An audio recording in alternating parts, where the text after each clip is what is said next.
ഗുരുദേവനെ തള്ളിപ്പറയുന്ന വെള്ളാപ്പള്ളി അവസരവാദത്തിന്റെ ആശാന് അടിതെറ്റുകയാണ്. ഓരോ ദിവസവും ഓരോ അഭിപ്രായവുമായി നടക്കുന്ന നേതാവ്. ജാതിയുടെ പേരിൽ അടിച്ചമർത്തപ്പെട്ട ജനവിഭാഗങ്ങളെ സമൂഹത്തിന്റെ മുഖ്യധാരയിലേക്ക് കൈപിടിച്ചുയർത്താൻ ജീവിതം മുഴുവൻ പരിശ്രമിച്ച മഹാത്മാവായിരുന്നു ശ്രീനാരായണ ഗുരു. ജാതി ചോദിക്കുകയും പറയുകയും ചെയ്യരുത് എന്ന കാര്യത്തിൽ നിർബന്ധ ബുദ്ധി കാണിച്ചിരുന്ന ആളാണ് ഗുരുദേവൻ. ഒരു ഘട്ടത്തിൽ തന്നെ ഈഴവനാക്കി മുദ്രകുത്തുന്നു എന്ന് ബോധ്യപ്പെട്ടപ്പോൾ താൻ ജാതി ഉപേക്ഷിച്ചിരിക്കുകയാണെന്നും ഒരു ജാതിയിലും പെട്ടവനായി തന്നെ കണക്കാക്കേണ്ടതില്ലെന്നും SNDP യോഗത്തിന്റെ സർക്കുലറിലൂടെ പൊതുസമൂഹത്തെ അറിയിച്ച ആളായിരുന്നു ഗുരുദേവൻ. അങ്ങനെയുള്ള മഹാനായ ഗുരുദേവൻ സ്ഥാപിച്ചു വളർത്തിയെടുത്ത മഹാപ്രസ്ഥാനമാണ് SNDP. ആ യോഗത്തെ ഇപ്പോൾ നയിച്ചുകൊണ്ടിരിക്കുന്നത് വെള്ളാപ്പള്ളി നടേശനും കുടുംബവുമാണ്. എന്താണോ ശ്രീനാരായണ ഗുരു തന്റെ പ്രവർത്തനത്തിലൂടെ മുന്നോട്ട് വെച്ച ലക്ഷ്യം, അതിനെല്ലാം ഘടകവിരുദ്ധമായ നിലപാടുകളും പ്രസ്താവനകളുമാണ് വെള്ളാപ്പള്ളി നടേശൻ ഇപ്പോൾ നടത്തിക്കൊണ്ടിരിക്കുന്നത്. സാക്ഷാൽ ഗുരുദേവൻ ജീവിതകാലം മുഴുവൻ എതിർത്ത ഒരു കാര്യത്തെയാണ് വെള്ളാപ്പള്ളി ഇപ്പോൾ ന്യായീകരിക്കുന്നത്.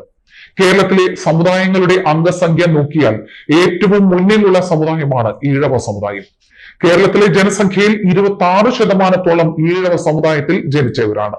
ഇത്രയും വലിയൊരു ജനവിഭാഗത്തെ പരസ്യമായി നയിക്കുന്ന നേതാവ് എന്ന നിലയിൽ വെള്ളാപ്പള്ളി അതിന്റെ പരിശുദ്ധിയും കൃത്യതയും തന്റെ പ്രസംഗങ്ങളിൽ കാണിക്കാൻ ബാധ്യതയുള്ള ആളാണ്.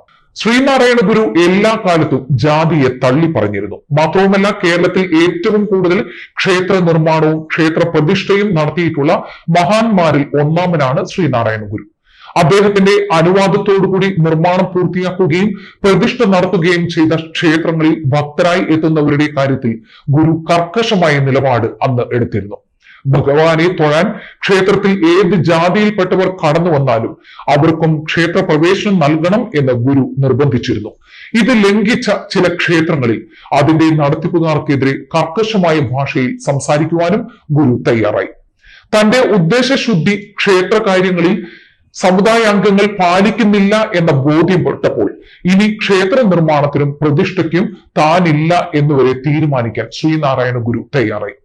ശ്രീനാരായണ ഗുരു വെറുതെ ഇത്തരത്തിൽ ഒരു തീരുമാനം എടുക്കുകയായിരുന്നില്ല. ഈഴവ സമുദായം എന്ന സ്വന്തം സമുദായമടക്കം താഴ്ന്ന ജാതിയിലുള്ള എല്ലാ ആളുകൾക്കും ഈശ്വരാരാധനയും ക്ഷേത്രവും ഒക്കെ നിരോധിച്ചിരുന്ന ഒരു കാലമായിരുന്നു ഗുരുവിന്റെ പ്രവർത്തനകാലം.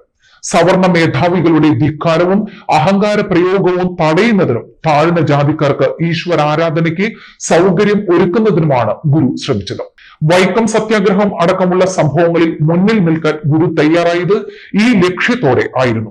ജാതി പറഞ്ഞ് താഴ്ത്തപ്പെട്ടവരുടെ ദുരിതങ്ങൾ അനുഭവിച്ചിറങ്ങിയ ഗുരു മനുഷ്യരിൽ മനുഷ്യജാതി മാത്രമേ ഉള്ളൂ, മറ്റുള്ള ജാതികളെല്ലാം അവരവരുടെ നേട്ടത്തിനു വേണ്ടി നടപ്പിൽ വരുത്തിയതാണ് എന്നും വിശ്വസിച്ചു.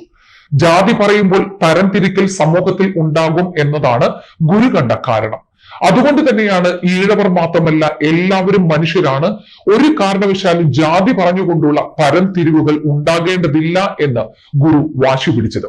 താൻ ജാതി വിട്ടിരിക്കുന്നു, മേലിൽ ഒരു ജാതിയും തന്നെ ബാധിക്കില്ല എന്നും തീർത്തു പറഞ്ഞ ഗുരുദേവന്റെ സ്ഥാനത്തിരിക്കുന്ന പുതിയ നേതാക്കൾ ജാതിയുടെ കണക്ക് പറഞ്ഞ് സർക്കാരിൽ നിന്നും എന്തെങ്കിലും നേടിയെടുക്കാൻ ശ്രമിക്കുന്നത് ഗുരുദേവനെ ആക്ഷേപിക്കുന്നതിന് തുല്യമാണ്. ഈഴവ സമുദായത്തിന്റെ അംഗബലവും ശക്തിയും ഭരണകൂടങ്ങളെ ബോധ്യപ്പെടുത്താൻ കഴിയുക എന്നത് ഇടപെടൽ നടത്തുന്ന സമുദായ മേധാവിയുടെ അന്യമായ നിലപാടുകൾ അനുസരിച്ചായിരിക്കും. ഒരു സമുദായവും അത് നയിക്കുന്ന നേതാക്കളും ശക്തരാണ് എന്ന് തിരിച്ചറിയുമ്പോൾ സ്വാഭാവികമായും ജനാധിപത്യത്തിലെ ഭരണകർത്താക്കൾക്ക് അർഹമായി പരിഗണന നൽകുവാൻ തയ്യാറാകും. വെള്ളാപ്പള്ളി നടേശൻ SNDP യോഗത്തിന്റെ ജനറൽ സെക്രട്ടറി പദവിയിൽ എത്തിയിട്ട് 1/4 നൂറ്റാണ്ട് കഴിഞ്ഞിരിക്കുന്നു.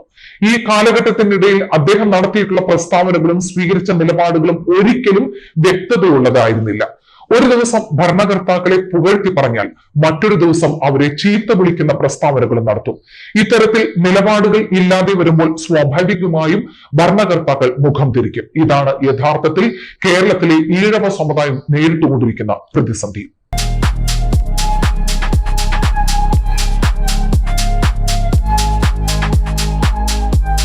വാഗമൺ സ്പൈസസ് വാഗമണിലെ എല്ലാ ഒറിജിനൽ പ്രോഡക്ട്സും തിരുവനന്തപുരത്ത് ഒരു കുടക്കീഴിൽ ജ്യോതിപുരം ഫുഡ് സേഫ്റ്റി ഓഫീസിന്റെ മുൻവശത്ത് പ്രവർത്തനം ആരംഭിച്ചിരിക്കുന്നു.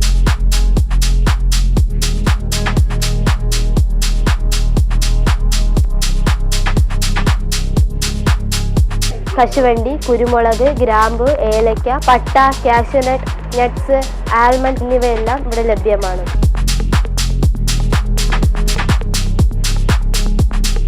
ബന്ധപ്പെടേണ്ട നമ്പർ 7994007599 അല്ലെങ്കിൽ 9656417599.